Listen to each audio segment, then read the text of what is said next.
by my colleagues, council members Rue, O'Farrell, and Buscaino.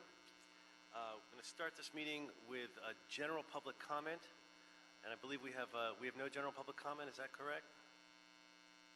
Yes, Mr. Chair. Okay, general public comment is closed. And we have any multiple comment cards? No, Mr. Chair. Okay, multiple comment cards are closed.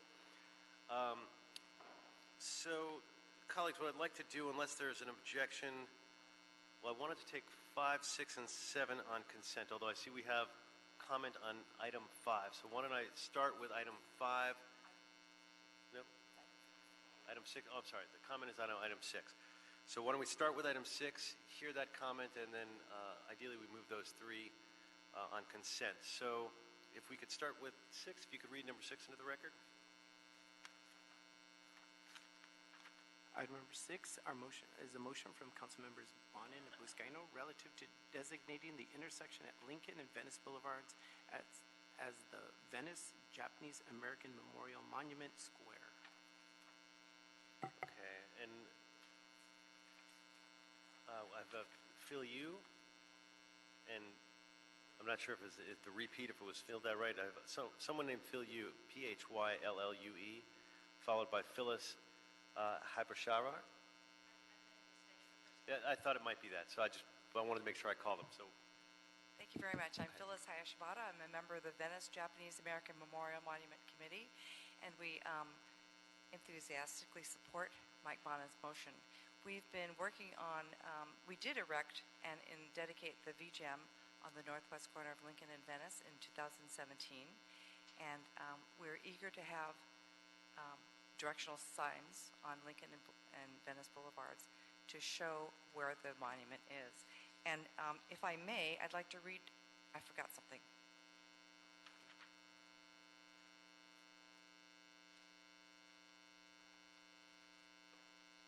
I'd like to read a letter that one of my students wrote in 2009 to then District 11 Council member Bill Rosendahl, who, and the letter was asking him to support a permanent memorial. So in 2009, Felix Barone was invited, or our students were invited to the City Council, and they made a presentation before the entire City Council. And I picked Felix's letter to read out loud because it had stressed the importance of putting this memorial up. He writes, "My name is Felix Barone, and I'm in Mrs. Hayashibata's U.S. History class at Venice High School. I'm sending you this email on behalf of a possible monument on the northwest corner of Venice and Lincoln Boulevards to remember the Japanese-American internment. I think that putting a marker or monument here in Venice would be a great idea because the Japanese-American internment was such an important part of our nation's history. On April 25th, 1942, persons of Japanese ancestry in Venice were forced to report to Venice and Lincoln to be put on buses." Is that my time up? It's your time, but you can finish your sentence. Okay, and taken to camps. So thank you very much for your time. Great. Thank you very much. Appreciate it. 3 other comment cards on this item. Emily Winters, followed by Brian Maeda, followed by Len Negru.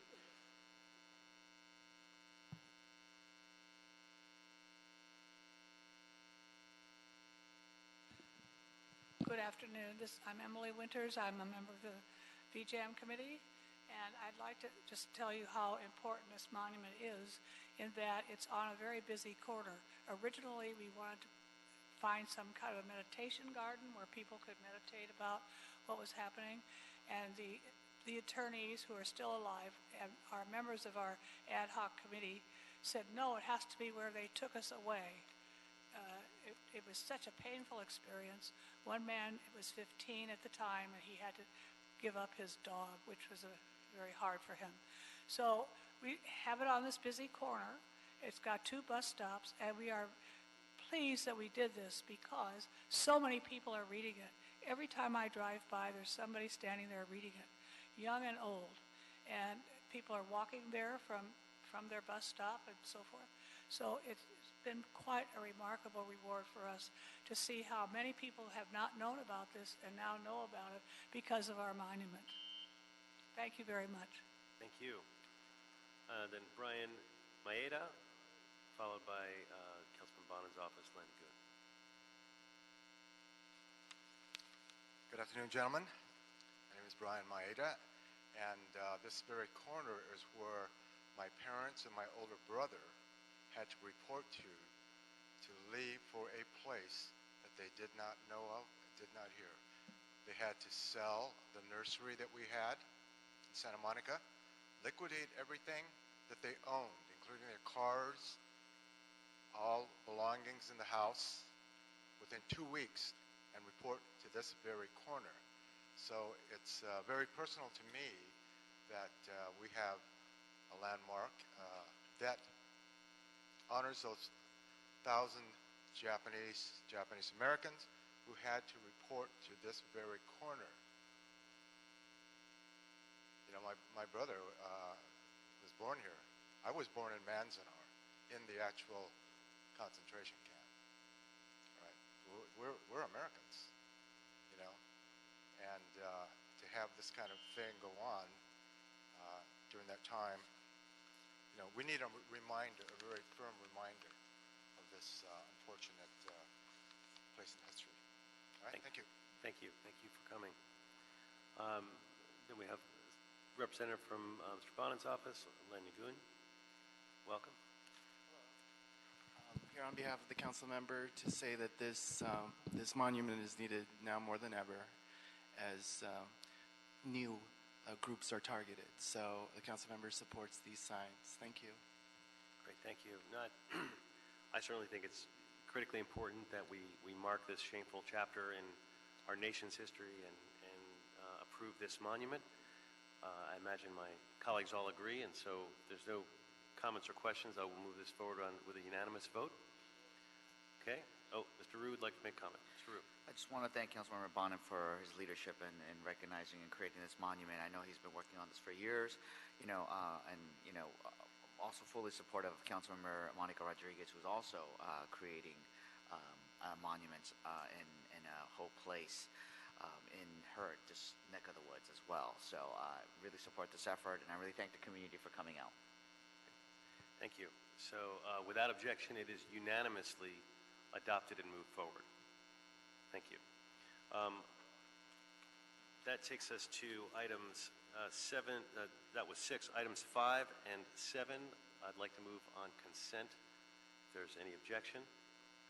Seeing no objection, we will move forward.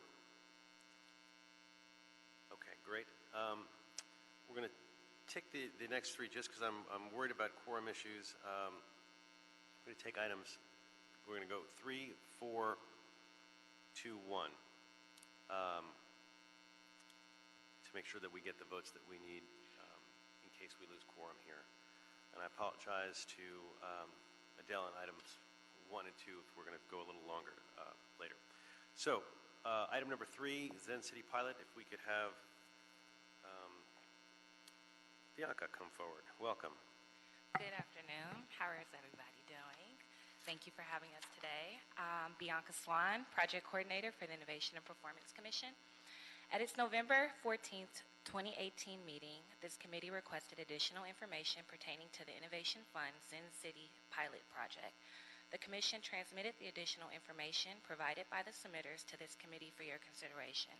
The submitters are here to provide an overview and answer any questions that you might have.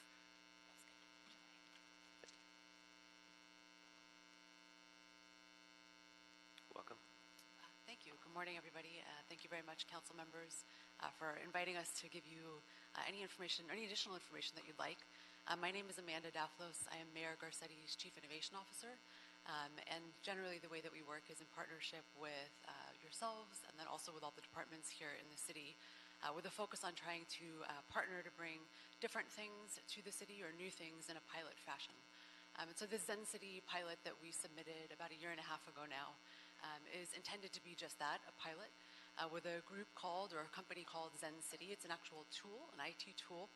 And what it basically does is it allows a city, it's actually dedicated or focused on cities in this case, but it allows a city like Los Angeles to work with the tool, have the tool available to us, and then select things that we want to be able to learn more about by basically scraping, if you will, publicly available information on Twitter, on Facebook, and other social media forms. Not all social media, but some social media. And essentially what it would let us do, just as an example for something that we all lived through over this past weekend, was the Super Bowl. An example of what we might want to learn as maybe the city of Los Angeles, if we wanted to know more about the halftime show during Super Bowl, and we wanted to get a better sense if Angelinos liked the halftime show, didn't like the halftime show, or what kinds of things they liked about the halftime show. We'd actually be able to take this tool and point it towards Twitter, log in and just point it and say, what did Angelinos think about the Super Bowl show? What are they saying about it? And we would learn that maybe 90% of people in Los Angeles liked the halftime show. We'd also be able to learn, importantly, why they liked it. So we would be able to find out things like they liked the color of the uniforms that were worn, or the color of the outfits that were worn by J-Lo and Shakira. We'd be able to see that they liked maybe the music. We'd also be able to find out things that they didn't like. So they might not like the fact that there was a chorus with young people. So we'd be able to know that. And then the reason why we'd want to know something like that is because we'd want to be able to make better decisions in the future about what kinds of halftime shows we perhaps would have, and maybe even halftime shows that we'd have here for our own sports games. So if we knew that Angelinos don't like gold costumes or don't like chorale or chorus, we'd be able to say, okay, well, at the next LAFC event, we won't do that. Maybe we'll do some of the things that Angelinos actually do like. So that's an example of how we could use it, just using, again, the Super Bowl. It is, just importantly, the way that it is used, it's a tool, it's a pilot. And basically, we would have a few people, our partners, including streets, including a few other departments that are really interested in using this tool. They'd have a login, and they'd be able to log in and ask a question just like the one that I just mentioned, but of course with city in mind. And so that's the overview, and I wanted to be sure that we gave you that before, if you do have any questions, before we answer those questions. Great, thank you. Sure. Yeah, I guess, I would be, we discussed this last time it came up. We had a lot of concerns, and I'm open to moving it forward, particularly because I look at it as another data set. If we were just reliant on this data set, I would be very concerned, because the social media that we look at is, even to my knowledge, to my small sample set, is not necessarily representative of what constituents think. And depending on which, each one of them has a different bent, and we need to be cognizant of that. But in as much as this is a pilot and this is one data set, it's not the data sets that we are going to be relying on. But toward that end, how is it going to be aggregated on top of the other information, like 311 and data sets that we get already? So first of all, it wouldn't be the only data set that we would have. It's importantly meant to be pointed towards certain kinds of things. So for example, if we're going to work with the Streets LA, we would want to know, we'd want to ask it something about a particular set of streets, and so it would be a slightly more refined question versus 311 data take, for example, which is all information that comes into us. We'd be able to just simply look at what people are saying on Twitter and aggregate that in that way. So it's meant to be complementary. We would be able to, and we have had conversations, as my colleague Alex could perhaps allude to, we've had conversations about what it would mean to also look at 311 data, but it isn't a system per se, like it isn't a 311 system, it's simply something that we would use to sort of scan and learn more about the answers to a particular question. There are some great examples. I think we shared a few of them with you as part of the report. Great examples of the ways that cities are using this to actually help constituents, help learn more about what constituents are saying versus perhaps relying only on data that's coming into us through a 311. So I don't know if that answers your question. It does. And then ITA, they're usually tasked with procuring the data management platform.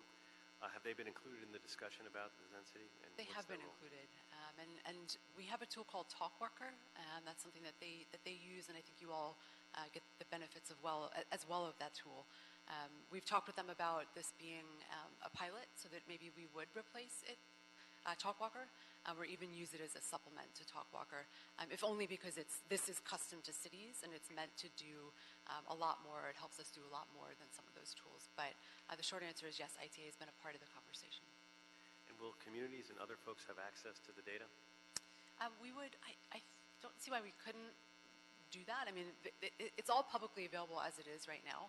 So we're not going to be taking anything that isn't publicly available. And the good news there is that it's, unlike maybe other things that are not publicly available, simply by virtue of PII and things like this, this is all already publicly available information. Have we talked to attorneys? Does it create any liabilities in the sense of notice about problems if there is a particularly bad street and we're given notice of that, or we can show that a city worker's there, we tend to pay out more when somebody trips and falls. Similarly, if there's chatter out there in the world and it comes to our attention, does that increase our liability? The opinion that was issued by the city attorney is that it does not, and that there are several comparable scenarios in the city where we know things, but we don't know them any more or less as a result of something like this. So the opinion that was issued by the city attorney is that no, this doesn't make us, put us in harm's way. And as far as personal data collected and retained, how long does Zen City retain the personal data? Well, it's all publicly available information, so it isn't personal information in that way. So it's something that we would have in Zen City isn't necessarily something that you wouldn't otherwise be able to see at Twitter. But in terms of retention, I think we get the choice for how long we want to retain things, and I think it's actually quite, as soon as we're done with a case study, if you will, we can dispense of that information. Unless, Alex, I don't know if I would say that covers it. We have talked to Zen City that should, after this pilot, we not want to continue, all of the data will be destroyed, and we'll have receipt of that, as well as the who at Zen City actually has access to it are really only the team there that helps with the analysis. I further would add that any, even though it is publicly available, the tweets, or the Facebook posts or whatever the data you're looking at, any individual's names, usernames, all of that stuff is scrubbed from the actual data. So as a user, you can't actually see that, even though you could go onto Twitter and see it. Great. I have a lot of questions, but I know my colleagues do as well. Mr. O'Farrell.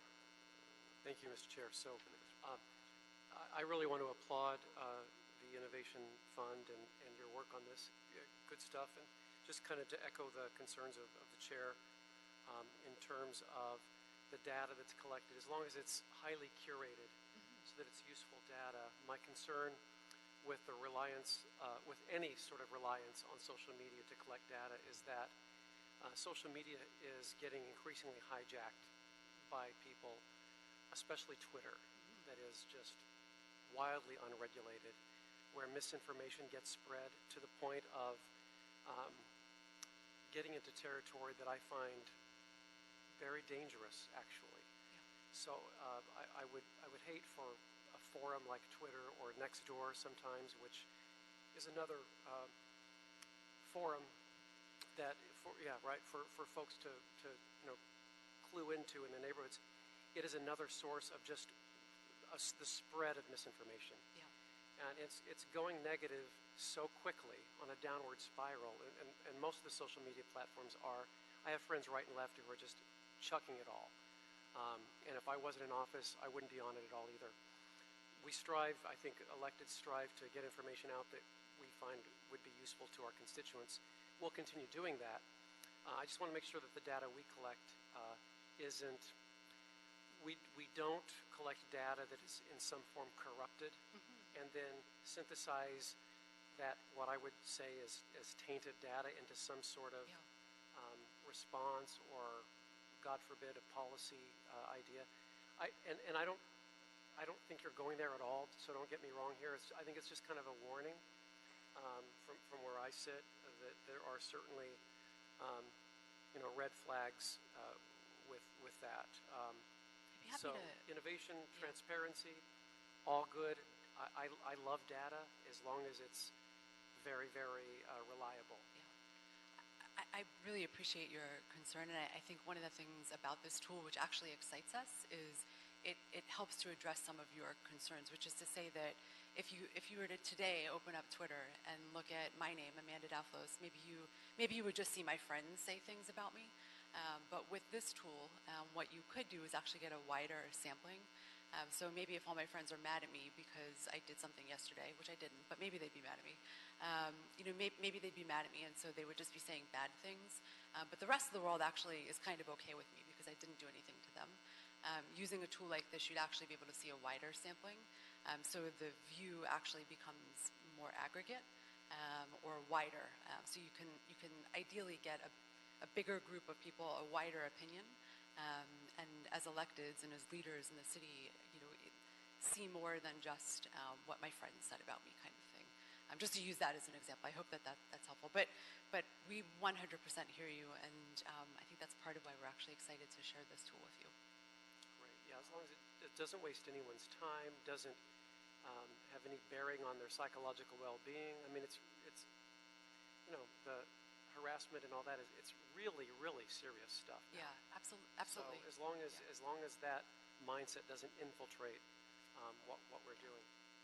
Understood. Thank you. Thank you. Yeah. Thank you, Mr. Chair. Help me understand the difference between Zen City and Monkey Survey. I can tell you the price difference. Zen City, $5,000 a month. Monkey Survey, $75 a month. Is this a Cadillac Ferrari version of surveys? How is this different? It's a great question. I mean, Yeah. So it's two different technologies. So SurveyMonkey would be if I wanted to send a survey to 1,000 people, I could create a survey. It's something that actually we do pretty often. I'm sure you do as well. But it's an intentional survey where I'm saying I'm going to survey a known group of people, or actually SurveyMonkey. Just got me on the halftime show. What's that? I mean, when you mentioned use the halftime show as an example. Sure. Yeah.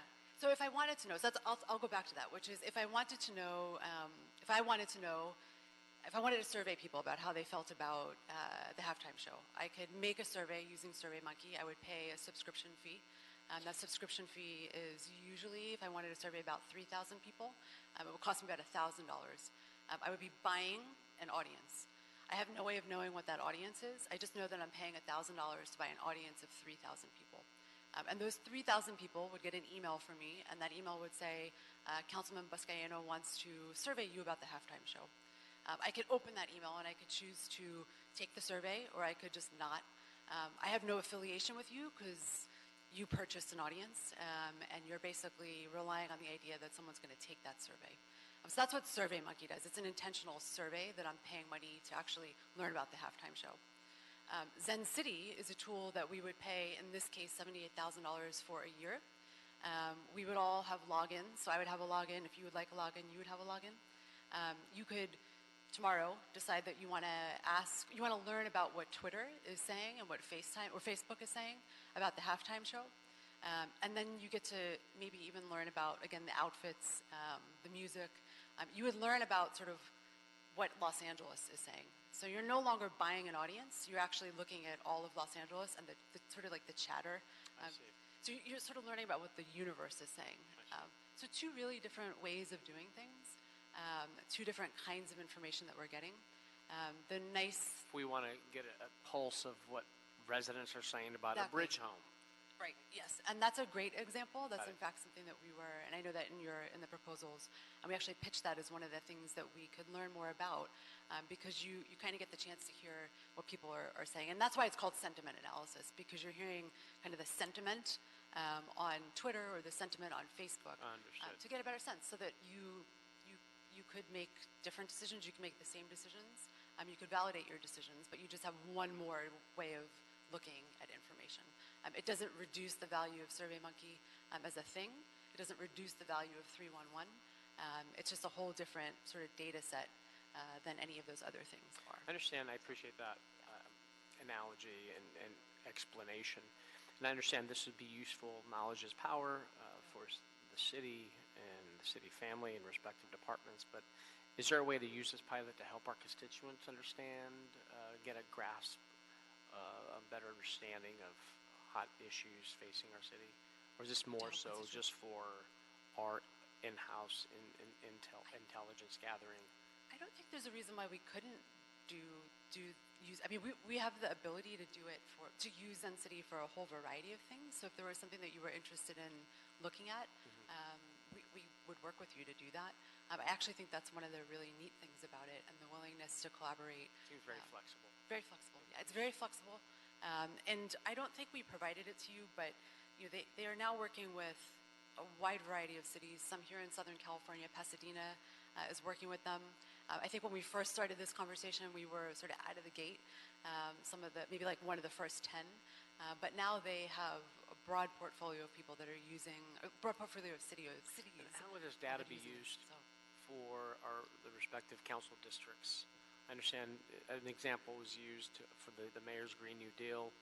How would the aggregate data be relayed to our council offices? So one of the case studies that we proposed, I believe in what you're looking at, is working with Adele and the Streets LA team. And the reason why we would be interested in doing that, and I think Adele shares our excitement for the tool, is because it would allow for Streets LA to basically learn from Twitter what streets, for example, people might be saying either good or bad things about in your district or any of the other council members' districts. And so what that would then do is allow Adele's team to hear, maybe in my neighborhood in Jefferson Park, maybe everybody in Jefferson Park is really happy, actually. My neighbors happen to be very happy, and I know because we're getting a lot of services right now in a certain area. People are really happy. The neighborhood holiday party, that's all everybody could talk about. But you might not know that because you don't live in Jefferson Park. But if you were to be watching Twitter, and now Adele would be watching Twitter, Adele would know that Jefferson Park feels like it's being serviced, whereas maybe in another neighborhood or another council district, you'd be able to know that people feel like they're not being serviced. So it's very specific in that way. You could find that out about Bridge Home. You could find that out about streets. You could find that out about street lights as well. I'm happy to see that it's been effective in Dayton as well as Dallas as well. Yeah, other cities have used it. I brought it with me. I'm happy to share some copies, but I suppose the cities I would mention, Houston, Chicago, Scottsdale, Philadelphia, here in California, Sacramento, Pasadena, Elk Grove, Victorville. So this is, you can see this is sort of they have a lot of cities that they're working with, and this is double-sided. So I thought I would just share all that with you. So the good news is we're not alone in doing this. Thank you, Mr. Chair. Mr. Rue. Thank you, Mr. Chair. And I know this has come up to us before, and and I don't want to reiterate the concerns of my colleagues, but this whole social media and digital space is a whole brave new world. So I just want us to be very cautious. I think, and I'm willing to support this because obviously it's coming from the Innovative Commission, $78,000. It's a pilot project, is to see how we can try to harness what's going on in the digital space, which is a wild, wild west out there. So I just want us to be very careful on how we not only acquire the data, but interpret the data and share the data, because we don't want to, I like the fact that you're trying to use this to broaden the conversation, because sometimes, only certain segments of our community just comes out to meetings. But at the same time, we don't want to amp up just another segment. So just be cautious of that, and I think you guys are cognizant of that. So I am going to be in support, but I just want to state that we'll love to see exactly what you find and look further before anything becomes more permanent. Councilmember, I genuinely appreciate your support. I appreciate all of your support and the questions, and we take very seriously the matters that you've raised, and you have our commitment. That we'll do this responsibly, and that we'll work with Zen City, and that we're quite happy to actually come back to you and your staff to either partner on questions you have or to report back. That is what we would expect, and I hope you would expect that of us. So we genuinely appreciate your support. Great. Can you geo-target the sentiment that you're looking at? So, if there's a Bridge Home, can you figure out if the people on the north side of the freeway like it and the people on the south side don't, or if you only want to hear the sentiment from a particular group? Or Yes, definitely. So as a default, all of the data gets aggregated at the city level, but Zen City supports any other geographies that you put in. So as an example, council districts is what they use a lot, and we would as well, neighborhood councils, any other geography, and then you could see that same sentiment in your council district. So how does that work if you're scraping Twitter? So it scraping uses Facebook? How do you know? yeah, it uses an algorithm. So there's two parts. So for anyone who geo-enables their phone, so wherever they're tweeting, that location's captured. A lot of people don't do that, so they use an algorithm called named entity recognition, where based on the context of what is being talked about, if if a park's mentioned, for instance, it would then bounce that off of the other to see what council district, for instance, that park falls in, and would use that information to aggregate it. So you don't, at a city level, you'd be able to look at everything 100%. It's a little less than that since there are a variety of ways they get the information. But and so if you're really, really small at the block level, it may not be that helpful, but it's something like the council district level, if we broke it up into spa districts, anything like that, it's statistically significant. Right, but I couldn't know the people on the north side of the freeway versus the south side of the freeway, how they feel about something. It's more, so if you're using this kind of technology, more generic about that we know they're from this general area. Correct. Okay. And then last question, how are you going to measure the return on investment? What are the metrics that you're going to use to determine whether this pilot is successful or not, and that we're going to get a report back on next year? So we anticipate doing this work actually in collaboration with at least 2 to 3 departments. So I think we would be looking at, are they truly getting value out of this? Meaning, in the case of working with Streets LA, are the questions that they're now able to get answers to helpful to them in making decisions, helpful to them in making service choices, and more broadly helpful to the council and certainly anyone else that's weighing in on those types of decisions. So in some sense, is it helpful, and are we making better decisions? That's one part. I think the other part is, frankly, is it as helpful as TalkWalker? Is it cheaper than TalkWalker? Can it do the same things? And what is truly, at the end of the day, the math around swapping this out for a different tool that we already have? So it's a pilot to sort of see where we're headed in the future.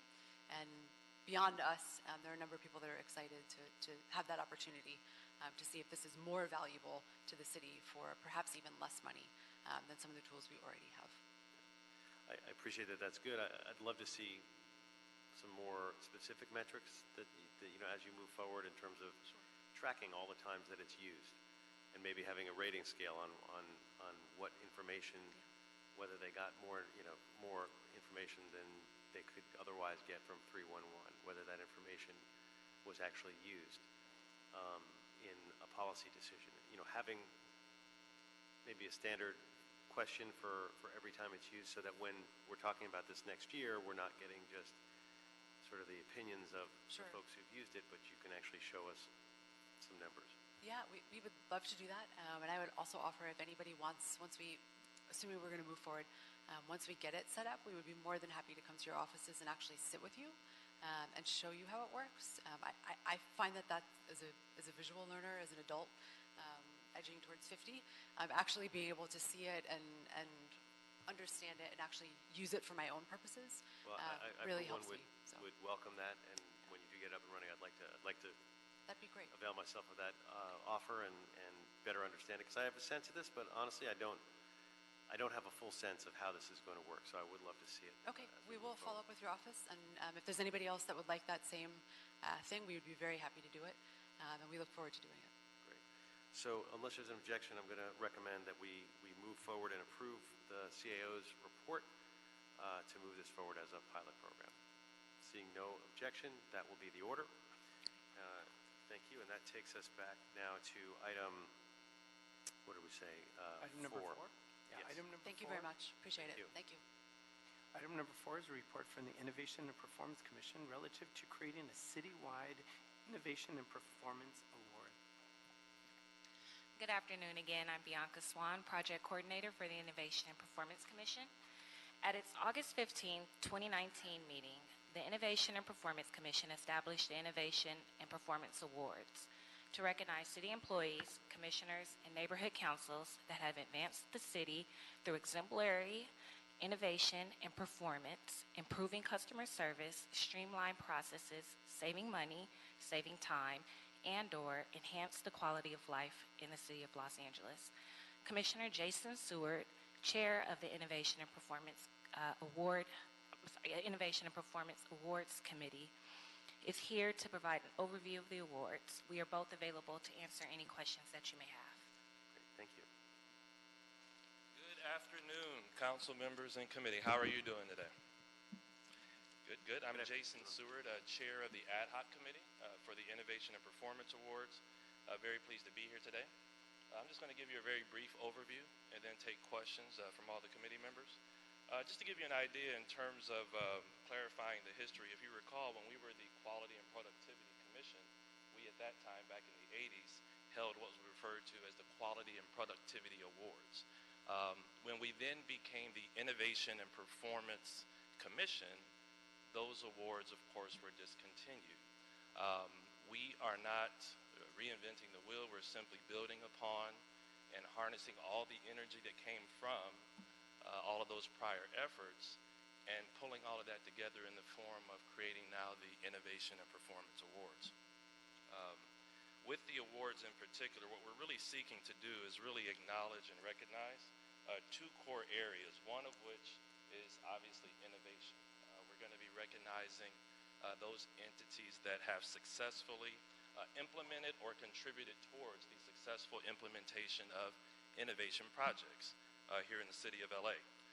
We're also going to look at exemplary performance, looking at our city family employees and those individuals, whether they're employees, commissioners, neighborhood councils, that have demonstrated exemplary performance.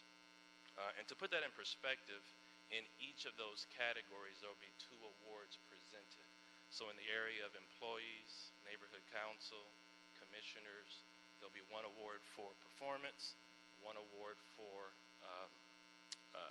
innovation. Okay? And so just to clarify again, who is eligible to receive the award? Employees, commissioners, and neighborhood councils. In terms of who can nominate, which is equally important, employees can nominate, department supervisors and general managers, commissioners, of course, our city council members and the mayor, elected officials, and neighborhood councils can nominate. How and when to nominate? How do we actually render the nominations? Innovation and Performance Commission will actually go live with our accepting of nominations. Is it this week, Bianca? We actually go live on our website, and so we're super, super excited about that. What I mean by that is we actually have a portal to which individuals can access, and they will be able to nominate beginning this week. We actually have a really big push forthcoming with regard to outreach, and so you'll see a number of save the dates, advisories, call for nominations to council offices, to all the departments, and all of our key and core stakeholders. When those nominations come in, obviously the Innovation and Performance Commission, by way of the Ad Hoc Committee, to which I chair, we will review, score, and select those award recipients. To that end, the awards are now officially confirmed for Thursday, May 28th, of which we have it structured as such. We're going to have the program reception at 11 a.m., and the official ceremony will kick off at 12 noon. That will be here at City Hall at the Tom Bradley Tower. Certainly, informally here today, I would ask that you all save the date because we're hopeful that everyone will be present, but certainly Bianca and our team will be disseminating official save the dates, advisories, and more to you in coming weeks. Where are we exactly at right now in that process, just so you have a fundamental understanding? We're obviously going live with the nominations. We're going to be moving into scoring and reviewing, and we're really excited about that this week. Are there any questions that I can take from any of the committee members, clarification needs? Yeah, no, it's pretty straightforward. You did a great job of presenting the idea. I certainly like the idea and want to allow you guys to move forward with this. Of course. Just a quick question. Is it one time a year, or are you going to looking to do this more than once a year? As we see it right now, it'll be one time a year, but that can evolve. This is really just the first time around, and I think we'll kind of feel things out in this first award cycle and take it from there. Any questions, comments, colleagues? Mr. Root? Yeah, thank you, Jason. And we're former colleagues back in the county, and this reminds me, and I remember when I first got elected 4.5 years ago, I was wondering why we don't do this here in the city of LA, because we do this in the county of LA, where we recognize, best employees in the best divisions, and this is great for morale. This is a great opportunity to recognize the work that our departments and our city employees, city family does. So I'm very excited that this is coming forward. I do have one question. Yes. The awards. I know you have 2 categories. Yes. And you have, how many awardees are there going to be? A total of 6. Total of 6. Right. So what we're looking at is, 2 in the area of innovation and performance in each of those core categories. So among employees, among commissioners, and among neighborhood council. So to put it in perspective, in an area of city employees, you'll have 1 city employee that's being honored under the area or category of innovation, and then you'll have another city employee honored under the category of performance, and so on and so forth through those 3 categories. Okay. So 6 total. Yeah. 6 total. And when you say it could be an employee or it could be a division, right? It could be a team. A Correct. team. It could be a division, a team of employees. Okay. Correct. Great. Thank you. Mr. O'Farrell? Thank you. I just think it's always good to have a moment where we can celebrate contributions from city family members and neighborhood volunteers, Yeah. like Mr. Roos said, to boost the morale and just, I don't think we're often enough cognizant of the fact that people need mutual support across the board for working hard and contributing. So I think this sounds like a really great idea, and I look forward to supporting this as well. So, yeah, thank you. And just a footnote to the committee members, we do have some very small or slight editorial or grammatical adjustments that we'll be sending to you, just FYI, that pertain to the language. That'll be forthcoming via email to you. Great. Okay. Thank you very much. And without objection, we're going to approve the recommendations in the IPC report. Seeing no objection, that's the order. I assume there were no public comment cards on that? No, Great. Mr. Chair. Okay. That brings us to item 2. Thank you. Great, thank you very much.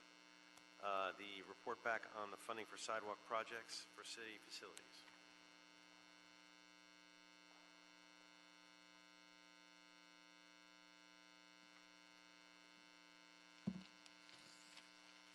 Good afternoon, Julie Souter with the Bureau of Engineering. During the budget proceedings last year, we were requested to report back on the projected funding required to fix all sidewalks adjacent to city facilities. So this is in response to that request. We're here with our projection. Just to give you a little bit of a history of where we are today. Since the start of the compliance period, 2017 of July, we have completed 40 city facilities construction, or 40 city facilities. The construction costs for those were 4.3, and these are actual costs. We have an additional 18 that are currently in construction, and so once those construction sites are completed, we'll be able to refine that dollar amount to a more accurate number. So going back to what the projection would be for all city facilities, we started off with using the city's interim asset management database, and based on that database, there's approximately 2,700 parcels within the city facilities, and these are council-controlled locations. So we're using that as our basis for the projection of 2,700 facilities, and we're using a range of actual construction dollars for the completed sites, and we're also looking with our assessments. So knowing the sites that are on the queue for future repairs, we actually have our assessors go out and do a preliminary cost estimate. That, along with some contingencies, kind of give you the bookend of what we've completed and what we project out into the future. That, coupled with the asset management of 2,700 parcels in the city of Los Angeles, kind of gives you the range of the prospective or proposed funding that would be required. Looking at that, those two bookends, we're projecting anywhere from $290 million to $520 million to repair all city facilities in the city of Los Angeles. Okay, thank you. 290 to 500 million, that's a lot of money for doing all those facilities. And at the rate that we're going, that would take 50 plus years just to do that. Is that right? Yes. Okay, so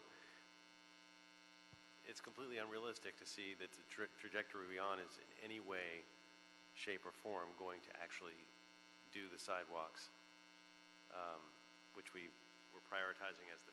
If we were to wait to do all the city sidewalks before we moved on to everything else, we would never move on to anything else. Is that right? Because by the time we got through the list, the 50-year-old sidewalks would need repair again. That would be a correct scenario. Sooner than, I mean, it's a never-ending, so it's not sustainable the way we're talking about it. And the 18 sites under construction, they're a lot more expensive than the 40 that have already been completed. Why is that?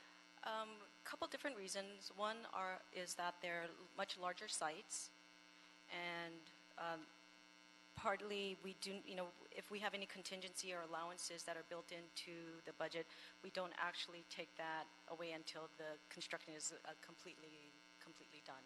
So part of it is, again, much larger sites that we're doing, and then part of it is until we're actually done with construction, that's when we would actually kind of scrub out any additional contingencies. But shouldn't that have been true with the first batch too? The first batch, we're totally done. We've settled up with the contractor, and that, we were able to release any additional funds that were expended under that particular contract.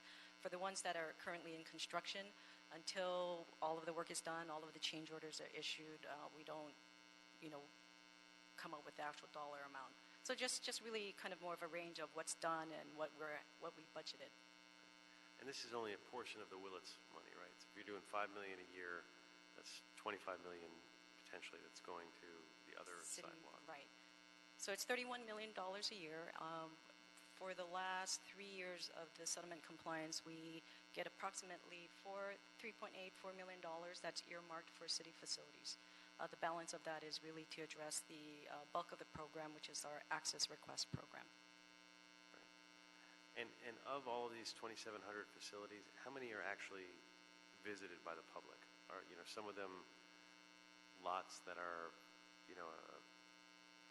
a tree lot or something that's off in the middle of nowhere that nobody's actually going to walk on the sidewalk? Yeah, it could be. It is 2,700 parcels, and it's a lot. So recognizing that, we actually don't visit all 2,700 parcels. What we do is every year we know what the budget is for city facilities of that year, and based on that, we know approximately how many sites we're going to be able to accomplish in that year. So we do our first run. Our prioritization and scoring system does articulate how we address the sites. And so we do the data run based on the prioritization and scoring run. We get the top 100, and those are the sites that we actually go out and physically assess. But you are correct, as part of our prioritization, there is a numbering system that will really prioritize sites that are public accommodation, sites that are adjacent to transportation corridors. So something that is a school or a church would be ranked higher than something that's just, a service yard or a supply yard. And these sites that we're talking about, they're all being done to full ADA specs? For the sidewalk repair compliance, or sidewalk repair program, yes. I mean, this is maybe not for this discussion, but maybe with Dell later on. I mean, this is the question of, can we do something cheaper that would get us a lot more done and actually create more accessibility than sometimes tearing up sidewalks that are just slightly the wrong grade, which it sounds like we do here in this situation, just to get it to ADA compliance, but at a tremendous cost on a sidewalk that may not have been that poor to begin with. Right, and understand. And I know we're working very closely with Streets LA and looking at other alternatives, exactly as you're mentioning, is, what can we do to supplement or look at other ways where, we're repairing the program or repairing the sidewalks to make it accessible, but, really working with the sidewalk repair to do that ADA compliant repair. Because this, if nothing else, this kind of highlights the irrationality of the way we're doing it. Right. We just wanted to also share, the breadth of the work. It is a lot of sidewalks, a lot of properties, and that the standards that we are held to in making things ADA compliant. So this is, again, just, sharing with the city family the volume and the breadth of the work that we have. I mean, I think that's the biggest thing that jumps out at this, for me, for this report, is that we're on a pathway of tremendous expenditure and not getting, not putting a dent in even the sidewalks on our public facilities. But colleagues, any comments or questions? Mr. O'Farrell. Thank you, Mr. Chair. Clearly, there are requirements when we build our sidewalks in terms of permitting, assessing, permitting, paying a good wage for the folks who rebuild our sidewalks. But yeah, it's very alarming that the expense is so much. Not any one person's fault at all. It's just the system that we're all working in. But I'm just reminded of the news of the day that in China, they built a 1,000-bed hospital within 2 weeks. They furnished it, and they supplied it, and it's taking patients. It's a hospital in 2 weeks, 1,000 beds. This is kind of a larger existential sort of thing that I'm thinking. I hope that we can just blow up our thinking on bureaucracy to get things done and learn from what other countries are doing without sacrificing our quality and our strong belief in paying good wages at the same time.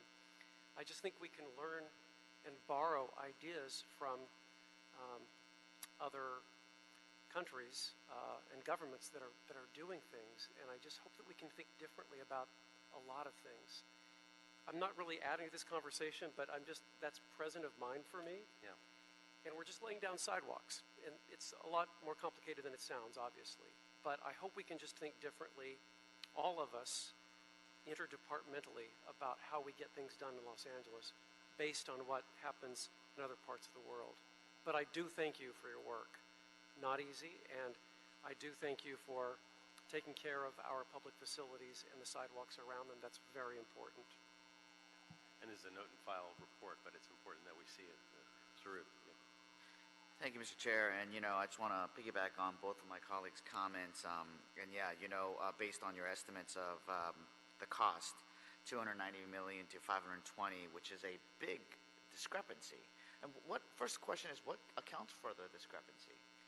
The first number is based on actual construction. So actually, after we've done all of the work and we settled up with the contractors, that's what that first dollar, the lower dollar amount, represents. The second number is really on sites that we've assessed. We haven't done the full engineering. We haven't done the full site investigation. We haven't put those out to bid, so it does carry the cost estimating contingencies and construction estimating contingencies. And, when we're looking at a 30-year program, some, cost escalation. So just wanted to give, bookends to the policymakers on kind of the range of costs. Thank you for that thorough and honest assessment to 290 to 520 million, which is basically, if you do the math, about 31 to 56 years to get it all done. So, based on my colleagues' comments, from your current and previous experiences, what's the biggest hurdle in getting these sidewalks fixed? And what's the greatest factor and influence that goes into the cost of repair? And I'm asking that because how can we help you cut that? Right. So the sidewalks in the public right-of-way, there's just a lot of technical term stuff in the sidewalk. We're talking about utilities, whether it's a water line, DOT, street lighting. And so a lot of the time that we spend is coordinating, making sure that, we're working with our other departments, and if we have to relocate it or if we have to get permission to work on those lines. And I would say majority, if not all of our sidewalk repair, we do have to spend that time coordinating with these other entities. And so it does add in time and it does add in costs.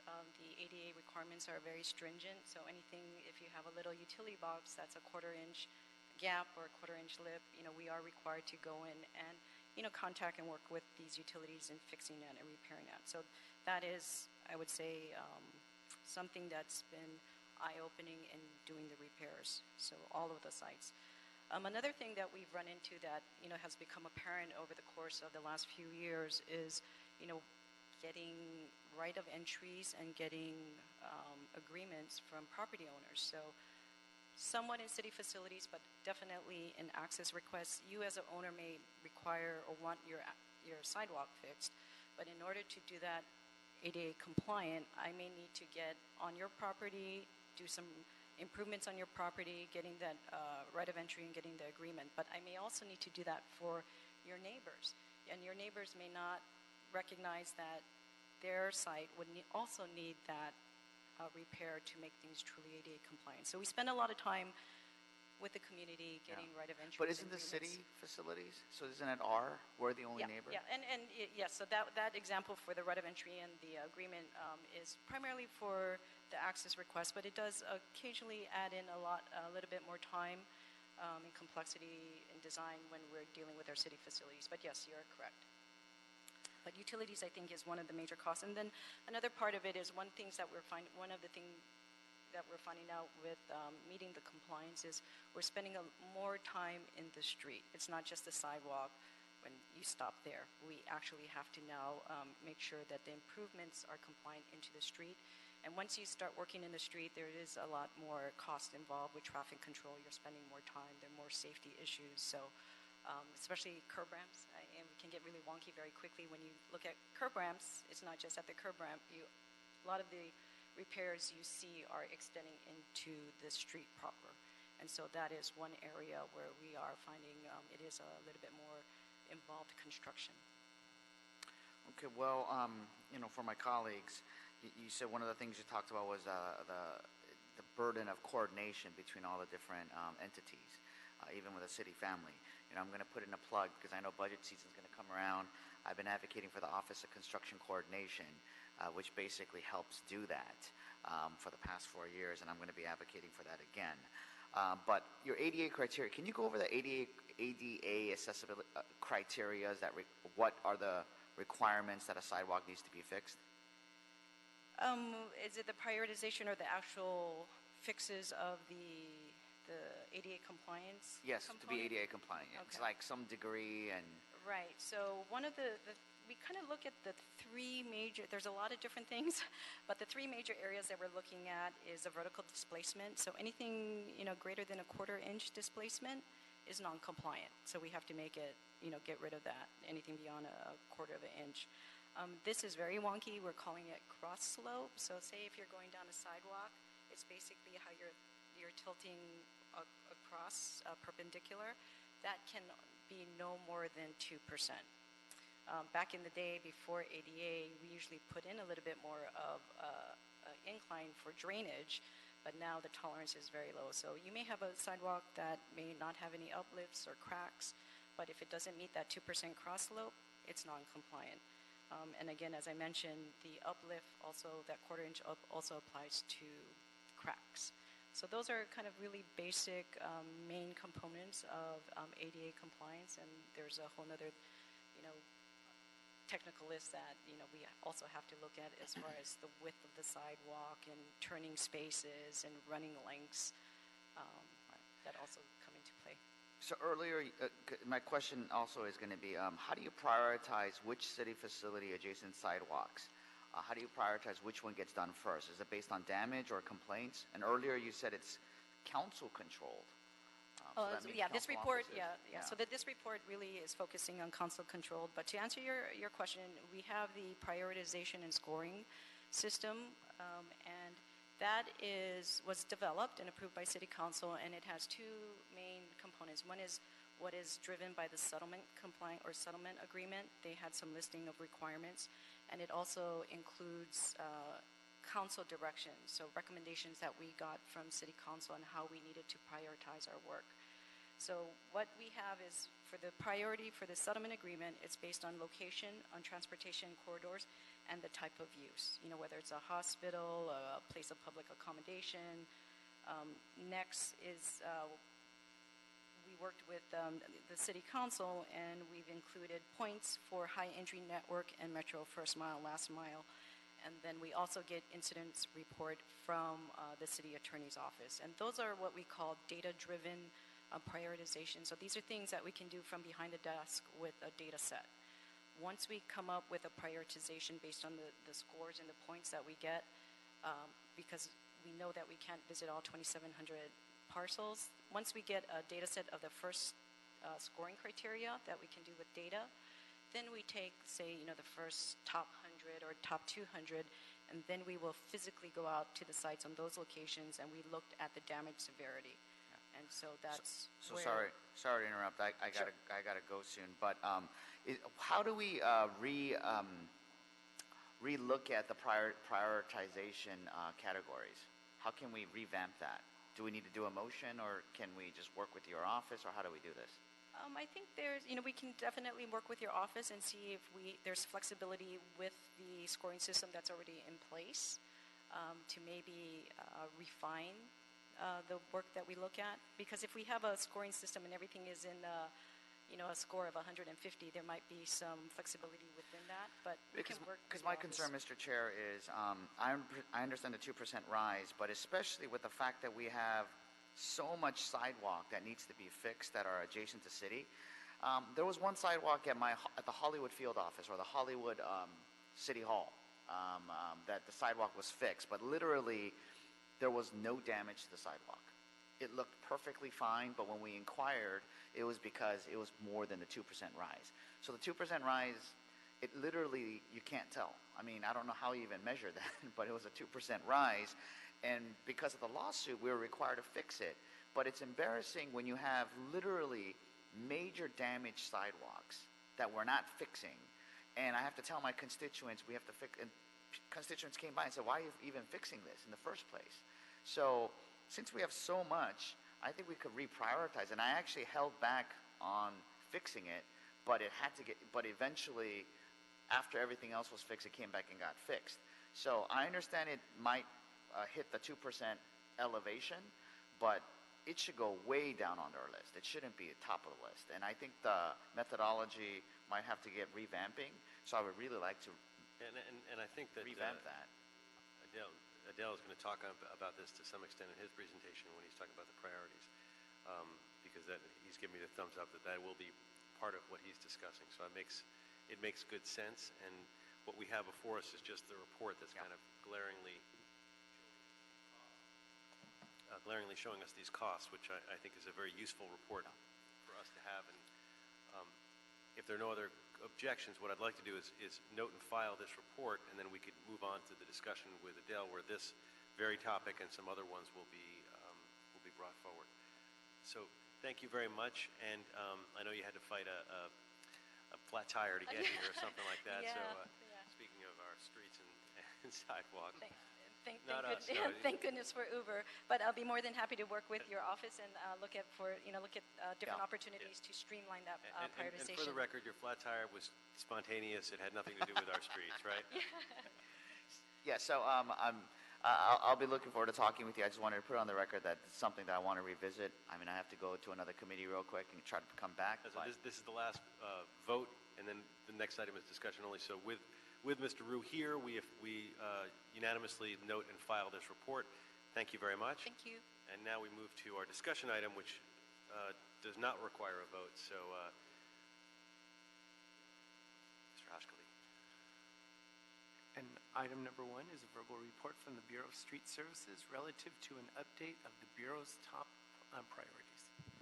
Welcome. And by the way, thank you for your patience. I know we had you on the number 1 on the list, but because of quorum issues and losing votes, we had to flip that around. I know how to prioritize now my work in the city. Good afternoon, Adele Hashkali. Thank you for allowing me to come here and share some of the great work our street LA workers are doing every day across the city. serving the city and making the city a better place to live. You have PowerPoint before you, and you can follow with me, but I would just share with you the first picture on this is a story that I want to tell that I observed, and it tells a story about Streets LA and what Streets LA is all about. It was a hot day down, and we're doing work in Skid Row, and around 5th and Wall, and we're putting access ramps, repairing sidewalks to enhance accessibility and access in the area. And one of the residents in Skid Row was trying to get around on a wheelchair and could not get around the construction, could not get around the sidewalks that are broken. And one of our workers, Richard Tubbs, ran a maintenance laborer, jumped out from his work, ran over to help the resident to get across and go around the construction and get to a area that he was getting to. And that really speaks about who we are, the culture in Streets LA, and it's enhancing the quality of life for everyone, but making our streets safe, mobile, and accessible. And that's the pride, that's the culture, this is who we are.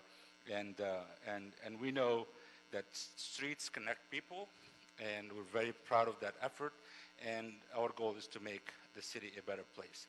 In Streets LA, safety and service is first, and that's very important to all our staff and our efforts. We are guided, and since I've taken over now over a year and a half, we've actually established a clear roadmap of where we want to get to where we want to get to through a strategic plan, focus, and really develop a clear mission developed by the staff, and we're on target to address that. And that's mainly because of your trust and support to us in Streets LA. We have 4 anchors in our strategic plan. It's the 4 pillars: creating a world-class street network, sustainability and public health, safety, mobility, and accessibility, but also working smarter and thinking outside the box, thinking differently so we can deliver work differently. We've done a lot of work. I want to report to you that we've really amazingly have delivered a lot of work services, but really we're thinking differently. We have a clear roadmap how to become and achieve a world-class network. Our street pavement condition index is the highest it has been in decades at 71. Our percent of streets in good condition is 61. And we have a clear roadmap of how to address and how to reach what we want to get to. By 2025, we believe we'll reach a pavement condition index of 75, and we will reduce annually our risk and liability payouts by 5%. That's how we define world class, and we're on the way. But really, when I talked to you before and discussed it, just paving is not really enough. We need to think differently, how we prioritize, where we should be investing to make the biggest return on the investment that we are doing. And the things that were not being done in the city, we're not addressing failed streets, whether concrete streets or asphalt streets and alleys. Those things have been ignored for many years. But with your help and the help of the mayor, through the budget process, we're able to get some money to prove that we can address this. So now we are prioritizing our street improvements using what I call Street Pulse, and where we bring in data on risk and liability payouts, information from 311, information for our partners on mobility, bringing all that information together to really help us prioritize where we need to do. And now we're doing that. We're addressing it, and you can see some of the examples. For example, on concrete streets, many of the discussion we had before is for us to repair a street, we have to take the entire street and repair it, and that was cost prohibitive. But we're able to show that we can actually repair concrete streets by fixing panels, sections of the street, and that's being done now. We're doing it, and we've done about 40 locations already in the system. And we are really proud of the work, what we're doing, and we are continuing to do that to make it safe. We're also identified as part of our program for 1920, which most of the information now on where we're paving, where we paved the last 5 years, and where we're going this year. Year 2021 program is already on our website at streetsla.org, and you can really observe it and see what we're doing. out of the program for 1920, we had about 20 locations with $35 million in payouts that are being repaired as we speak right now.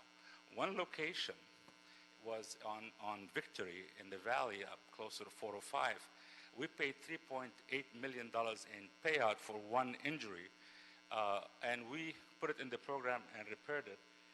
And I want to acknowledge Keith Mose, and I have Fed Muzavapur, and I have Greg Spots here from the team working with me along with Stephanie, who's crunching the numbers for dollars.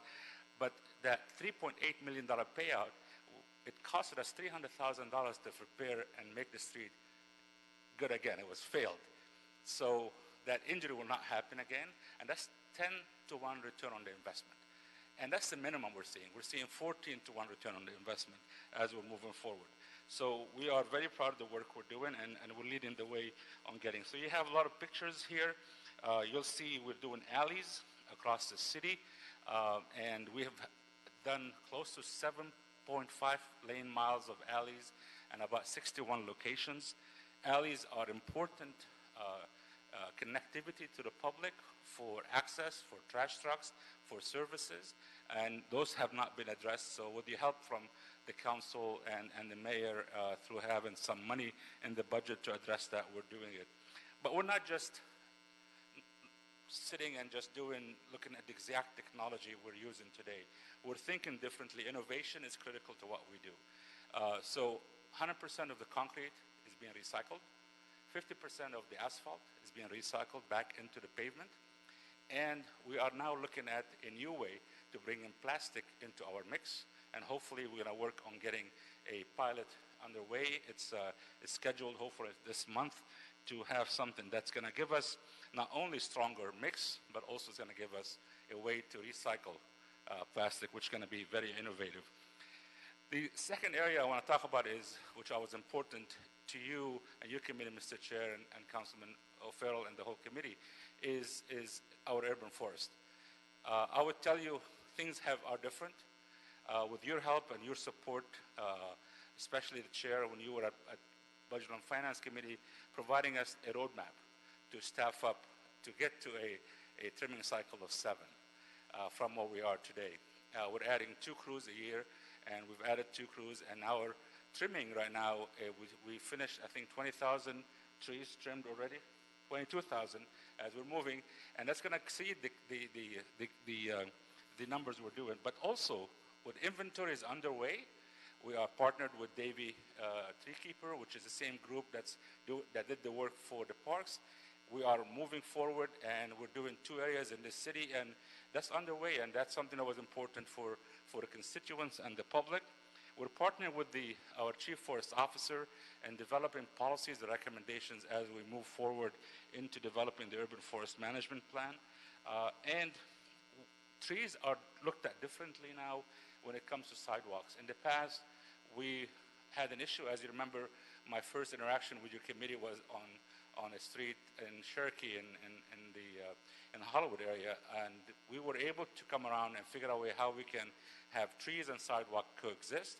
And I'm proud to report that we have saved, working with our partners in Bureau of Engineering and our staff, over close to 4,000 trees in the sidewalk program, and removed a small number, I think 162. So we are changing the game. We're holding and thinking differently how we can preserve a tree and save a tree, and that's important. Sustainability and facing climate change and the climate change that we're dealing with. Temperatures, 95-degree temperature is going to be a common occurrence in LA. So what we need to do is create shade, cool our environment. So the cool pavement, the urban cooling, and it now moving to what I'm calling, with the help of Greg, is developing urban cool communities. We're putting shade, trees, bus stops, hydration stations, fixing the sidewalks, and then putting the cool pavement. We're coming to the areas that we did in the valley, Mr. Chair, the neighborhoods that we did. We're going to add features now to make it even calmer, such as trees, shade, etc., to really add to the completeness of those projects.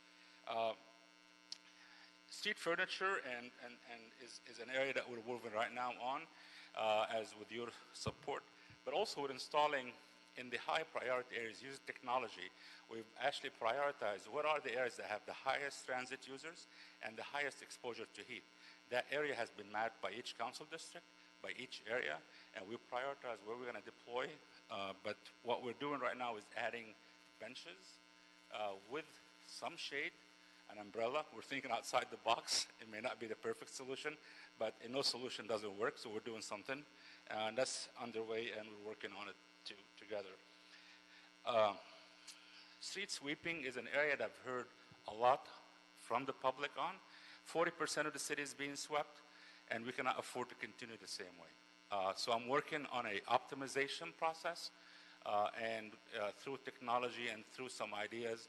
So we're launching a pilot right now to take one of the routes and expand the route by reducing the frequency of sweeping from weekly to every 2 weeks. And by that, we can double the area we're covering. So areas like Venice Boulevard, areas like Vermont, areas like Eagle Rock are not being swept. And now we want to include that. So when we are sweeping, we can move around and be more efficient. The cost to double our operation is $12 million a year.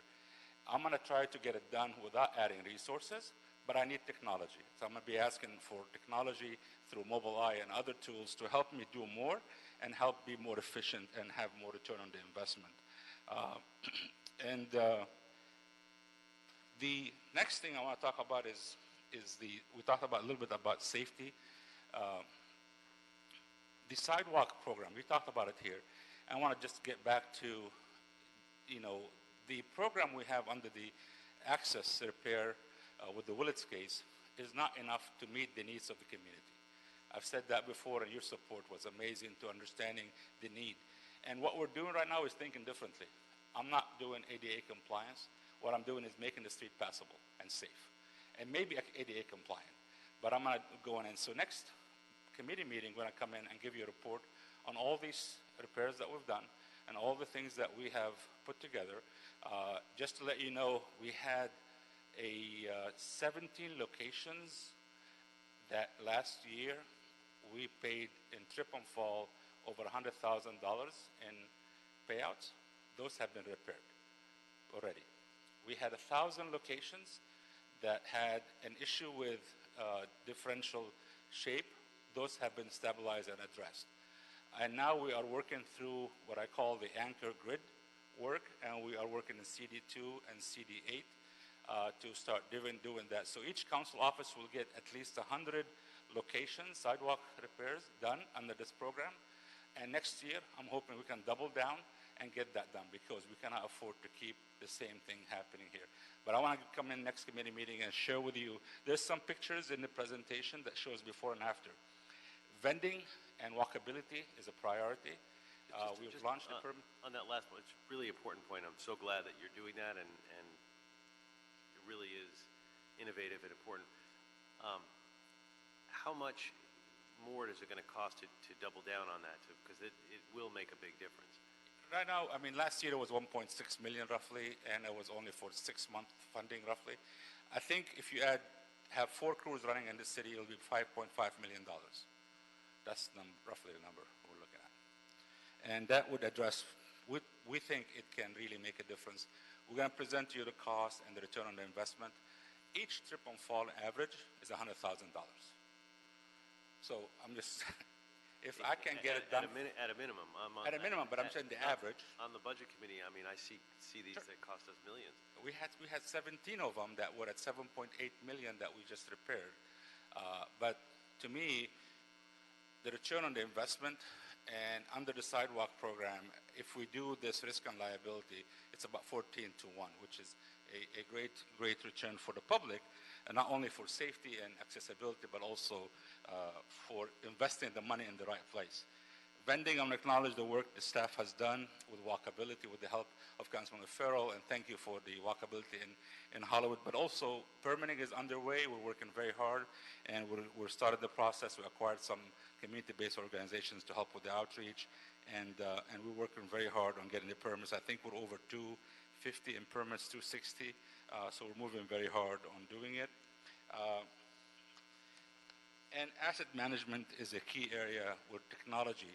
So we're working very hard on procuring an asset management system to help us manage our operation. We're through innovation, and we're looking at Mobileye and other technologies such as Nexar to help us not only manage our operation but also capture data in the field so we are more responsive, and I'll have more presentation to you on it in the future. We are working smarter. We are working very efficiently. We have Greg just is working on launching an Apple app to help. As you remember, we visited Apple a year ago, Councilman, and we have the fruits of our labor. Last Super Bowl, now it's a year later, and we have an app that helps streamline the operation so people in the field, staff in the field, can really have access to the service requests and provide more service, more efficient service to the public. And we should be launching it in March, but we will share that with our communities. At the end is how we can work together. Innovation, Buki Oren, my friend, is here. We work closely on innovation. Zen City is one that I was looking at.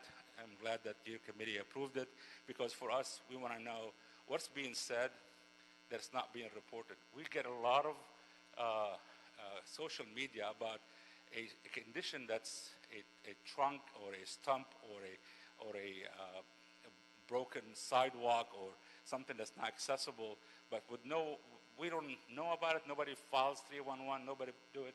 But for us, it'll be good to know what's happening. But also, if we place street furniture or a tree, we want to know how people feel about it. Are we doing something right or something wrong? So I'm excited about trying it, and I think it'll be a good thing for all of us.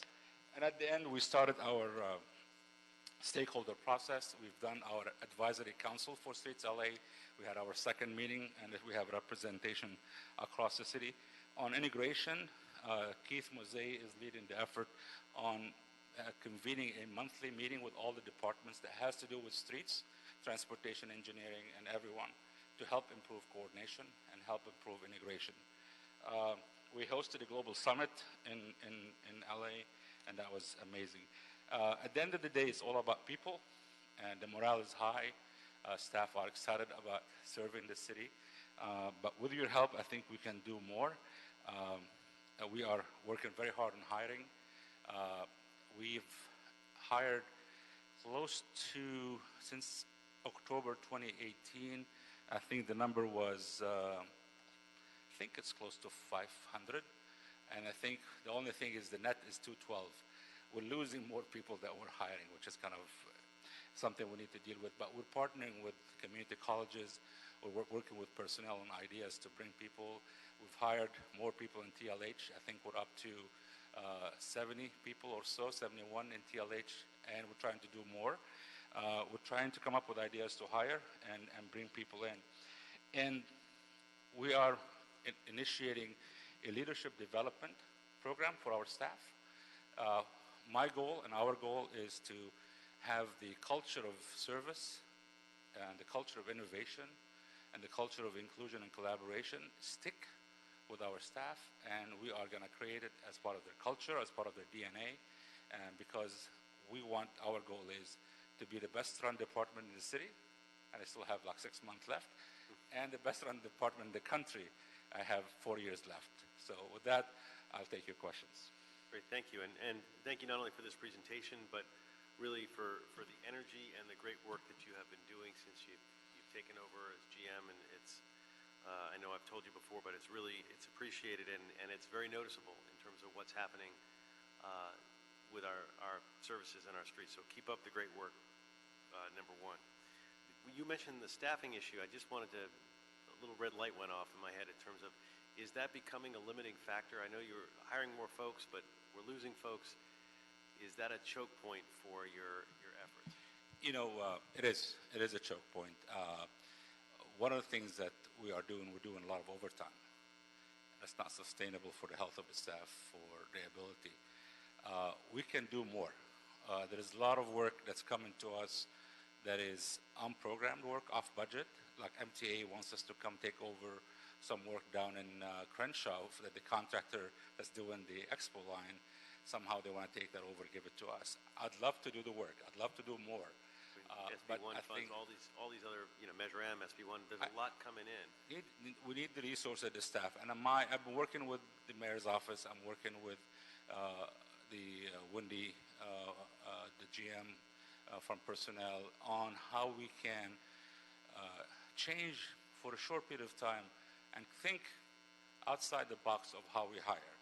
And my vision of hiring is one day that we'll have a big fair down at a convention center where we have 3 days with people coming in and having a process to pre-qualify and then do a on-the-job, on the same-day job offer where we can get them the jobs that they qualify for, get out and get them to do the background, fingerprints, do the medical, and let's get them out in our workforce. We need people. It's essential for our city and essential for the sustainability and the health of the staff. So we're working very hard on it, and my committed is to continue the hiring and thinking differently. But the staffing issue is not a funding issue. It's a literally how fast we can hire people issue. Is that right? It's at some point when no matter how much money you give me, unless I have the bodies to deliver, I cannot deliver. Which made me also think, when you were looking at when you're showing a 14-to-1 return on investment for some of this stuff, that just screams for more funding. And even in a finance, using any number of finance tools to get that funding up front, because it's going to save us money in the long. When you have those kind of numbers, that's financeable, even without a bond measure. But it's not financeable, or it's not going to work if we don't have the bodies to fill it. Is that? Are there other ways to get that return on investment even without the bodies? We're trying something new. I know, Councilman Roux is here. We've looked at concrete streets, as you know, concrete streets in the budget, and I want to thank you for providing funding, and I recognize CLA for working with us. David is here, and Nicole.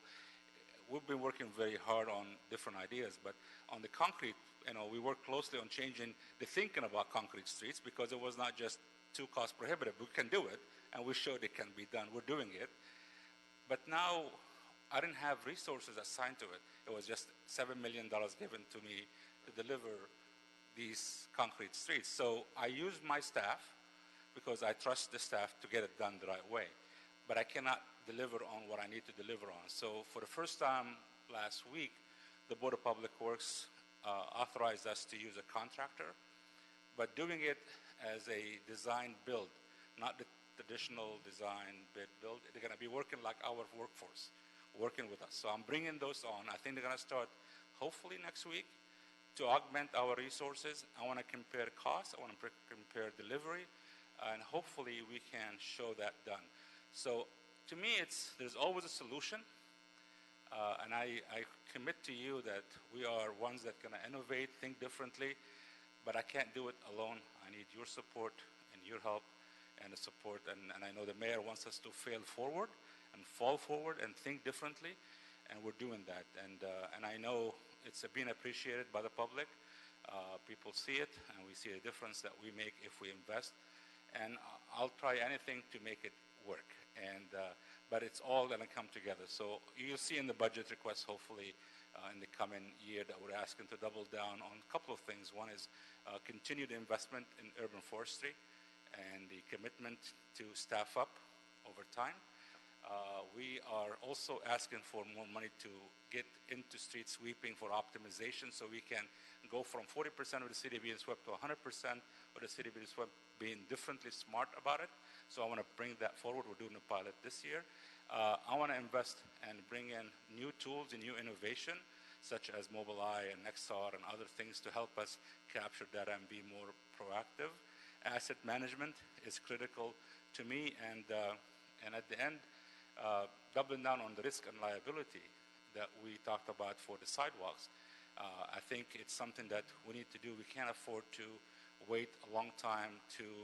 In the Willits case, and the settlement agreement is good for addressing the accessibility, but there is 31,000 service requests out there that need us to address it. And I'm here to serve you, and I'm going to work with you, hopefully through the budget process, to add the resources to do that. Right. What was the app you talked about? You said it's being released in March, next month? So I want to have Greg talk about it. It's actually, you want to talk about it, Greg, for a little bit? And then I'll go to Rich and Nick. As soon as he answers your name. Good afternoon. Greg Spots, Chief Sustainability Officer and Assistant Director for Streets LA. We're very excited that we're creating an automated and efficient mobile-friendly experience for our urban forestry, street maintenance supervisors, and our uniformed investigators in the field as they interact with service requests in MyLA 311. When the city purchased MyLA 311 as an enterprise-wide system to manage our relationships with our constituents, the city only purchased the user interface for call center operators on a desktop PC. And so we were innovating here at the Bureau and deploying tablets in the field 4 years ago, but our users in the field are using an interface that's designed for call center operators at a PC. And so it's lots of tiny little boxes full of data. It's not just pushing to you what you need for the decision that's at hand. And what we're doing with Apple and one of their developers is creating a very streamlined, simplified experience for our staff. And when you open up the app, it's already made a list of the open service requests of your type and your geographic area by distance from where you are right now. And you click on the ones you want to go visit, it goes into Apple Maps, it makes a routing for you, and when you get there, you just work through clicking sort of yes or no boxes to do your inspection, and it's going to make our work so much faster, and we can interact with the data even when we don't have connectivity. The service requests are downloaded to the phone, and so you can keep working in the hills.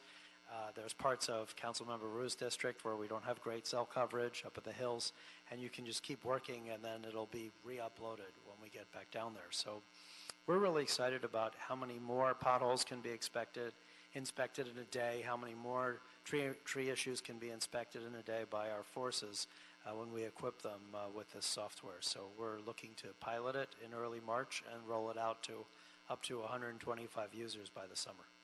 Great. That sounds awesome. I'm looking forward to even getting a demonstration of it before it goes live. Would be great. Mr. O'Farrell. Thank you, Mr. Chair.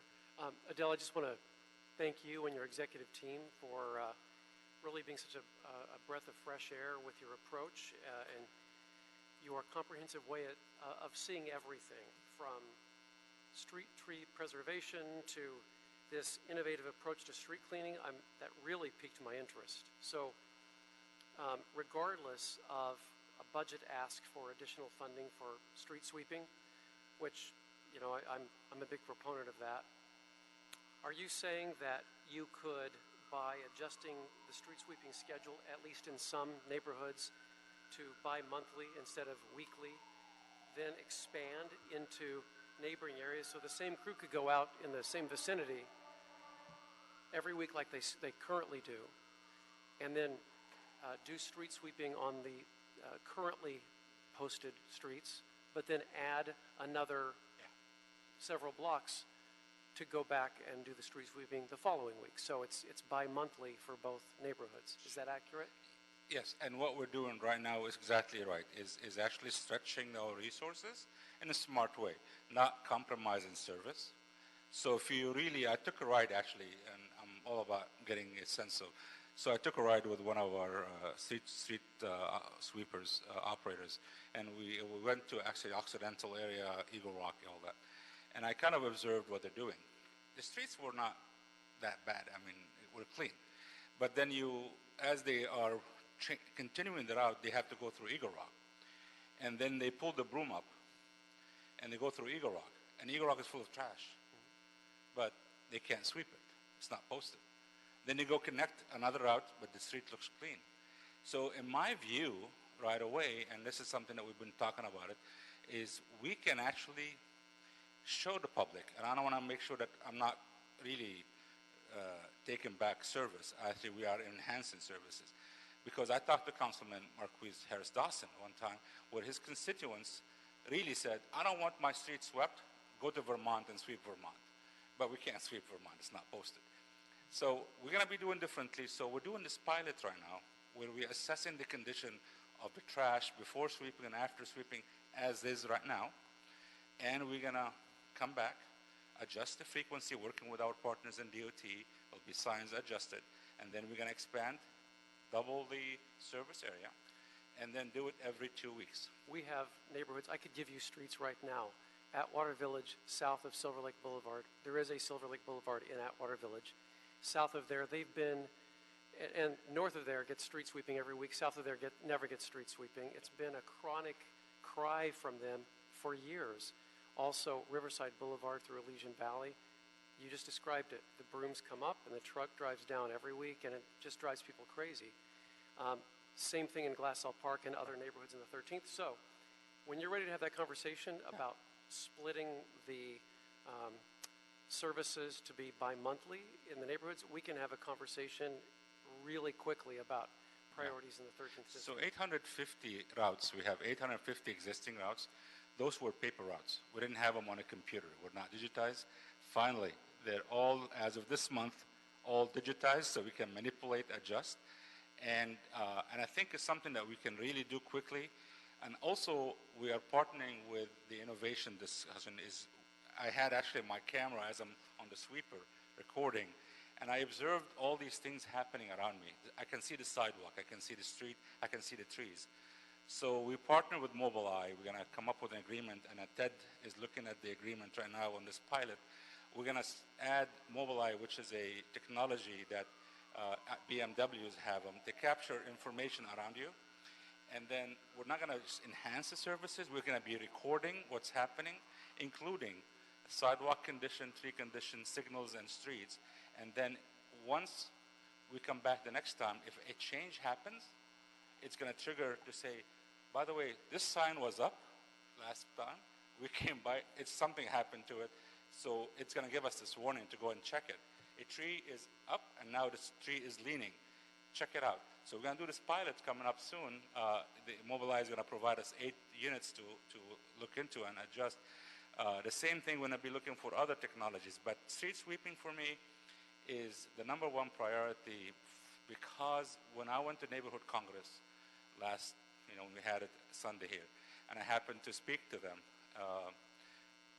I was the filler for lunch. Lunch was late, so I stood up and asked a question about it. I was talking, and I said, how many of you think that street sweeping is essential to the city and we need to do something different? Everybody raised their hand. I said, how many of you are willing and accepting if we change the frequency to something less, but we can expand the service? And everybody raised their hand. They're all fine. But I want to make sure it's done on a science base. We didn't look at the trash that we're picking up. We're not just ignoring it, and not just, some communities may need the weekly anyway. So we'll have to adjust it. Please do, but don't overstudy it. We're ready to roll in South Atwater Village. We're ready to roll in places in Glassell Park tomorrow.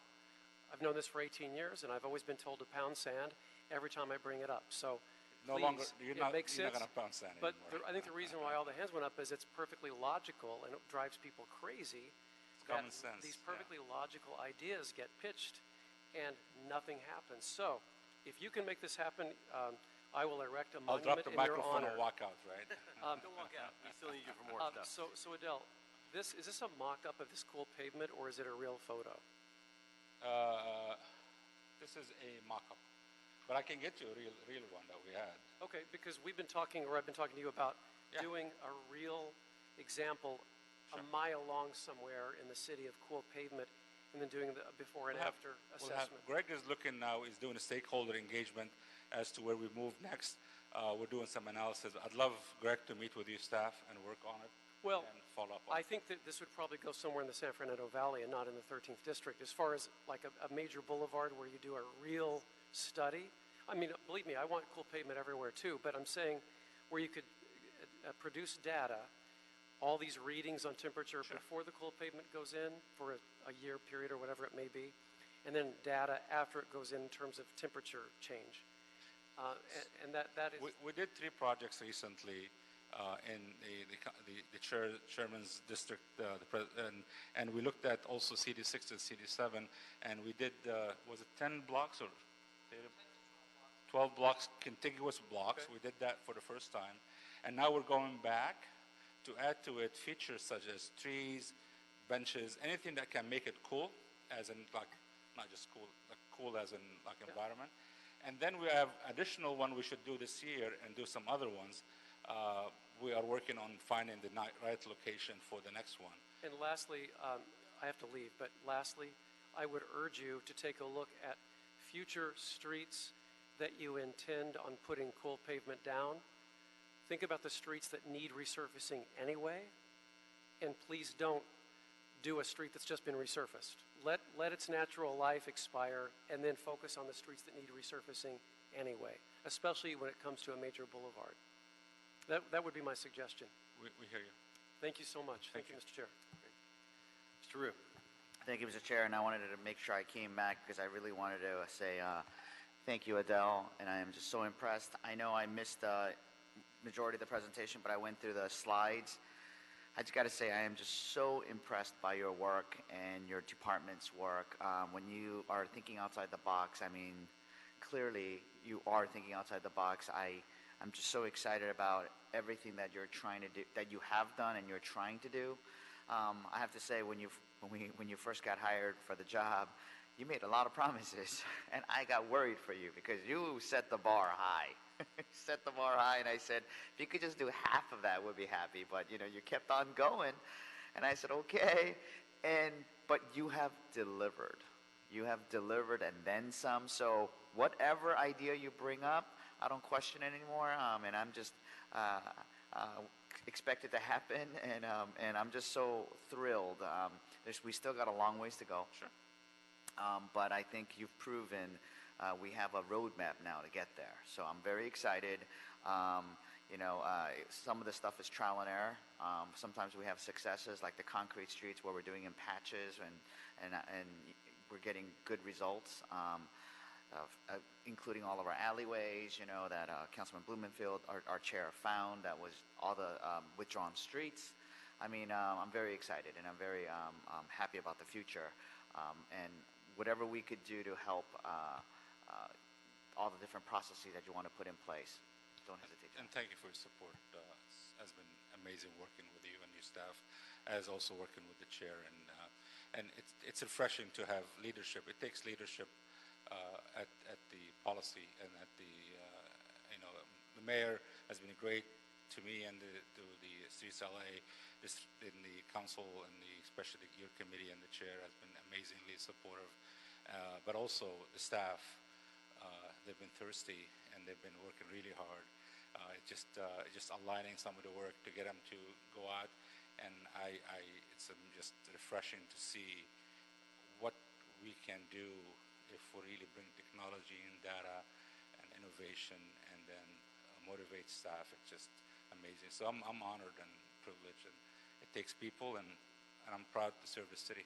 Service is first for us. Thank you very much. That's a great note to end on, and appreciate you doing this presentation today to give us this great update. Are there any other items before us? No, Mr. Chair. Okay, that concludes this meeting. This meeting is adjourned.